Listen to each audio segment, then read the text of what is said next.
All right, let's talk about how to get your online posts to really, truly stand out. We're going to dive into a simple toolkit based on the online posting guide that'll help you transform your ideas from just good to completely unmissable. Ready? Let's do this. You know the feeling, right? You spend all this time crafting the perfect post, you hit publish, you're excited, and then crickets. It's so frustrating when you know you've got something great to say, but it just vanishes into the feed. But what if I told you the problem isn't your idea, but how it's packaged? And this right here, this says it all. I mean, look at the left. That is the dreaded wall of text. It just screams scroll past me. But on the right, it's the exact same idea, just presented in a clean, airy, scannable way. This is the whole secret, really. How you present your thoughts is just as important as the thoughts themselves.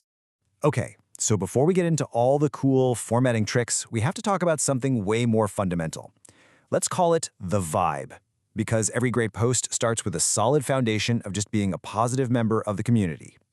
Look, the core of all of this is super simple. Just be a good human. Keep it respectful, don't spread hate, and don't try to scare people. We're starting from the assumption that you've got awesome positive ideas to share. This guide is all about helping those ideas shine.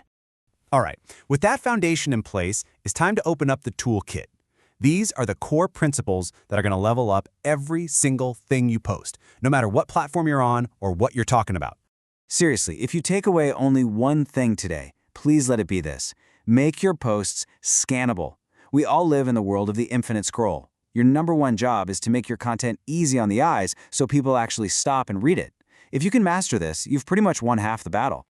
So how do we actually do that? Well, think of it as giving your words some breathing room.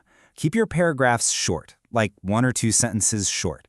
Use those blank lines to separate different ideas, and try to stick to one main thought per little chunk of text. It's amazing how these simple tricks can turn a text wall into something inviting. And that brings us right to our next big principle, just write like you talk. I love this quote because it hits the nail on the head.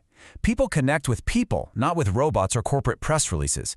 A friendly, human tone is always, always going to win. Just look at the difference here. Leverage synergistic assets. What does that even mean? Compare that to, hey, let's use our team's strengths. The first one is cold and confusing. The second is warm, it's clear, it's collaborative. It's a tiny shift in language that makes a massive difference in connection. Now, what about emojis? They can be awesome for adding a little personality, but you gotta use them right. Think of them like a little bit of salt or spice, not the whole meal. 1 to 3 well-placed emojis can help guide the reader's eye, but please don't replace actual words with them or create those super long spammy chains. You know the saying, a picture is worth 1,000 words? Well, that's only true if it's a good picture. A blurry, irrelevant, or cluttered image is actually worse than no image at all. Make sure your visuals are crisp, that they actually relate to your post, and for goodness sake, make sure they look good on a phone. And here's a final tip that's just so important. Making your content accessible isn't just a nice thing to do, it's actually just good design. When you use high-contrast text and add descriptions to your images, you're not only helping people with disabilities, you're making a better, clearer experience for absolutely everyone. Okay, so you've got your universal toolkit. Now for the fun part. We're going to do a little rapid-fire round and see how these big ideas apply to all the different types of content you might be creating.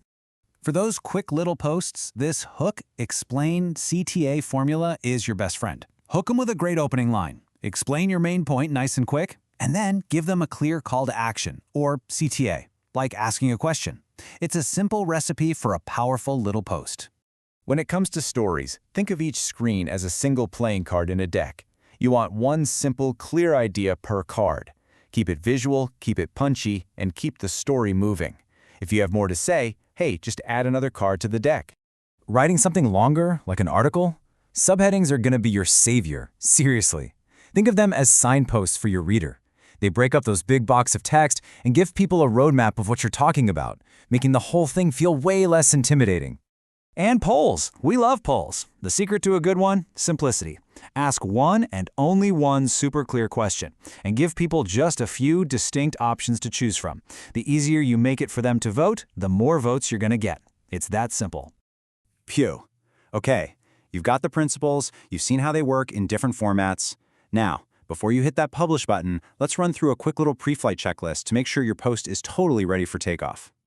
First up, just give your text a quick once-over. Are the paragraphs nice and short? Did you add some blank lines to break things up? And most importantly, have you successfully avoided creating a giant wall of text? Next, let's check the visuals. Is that image you picked sharp and relevant? Are the emojis just a tasteful sprinkle? If it's a story, is the text big enough to read easily? Just remember, this is a guide, not a list of strict rules. The goal is just to make something that looks good and gets your message across clearly. So, after all these tips and tricks, what's the big idea here? What's the one thing that really ties all of this together and can fundamentally change how you communicate online? It's this, right here. This is a toolkit, not a rulebook. The whole point of this isn't to make everyone sound the same. It's to give you the tools you need to express your own unique voice more effectively, with more clarity and with more confidence. Because at the end of the day, that's what this is all about. It's about you, your ideas, your perspective. You have something important to say, and these tools are just here to make sure that what you have to say gets seen and heard loud and clear. So I'll leave you with this question.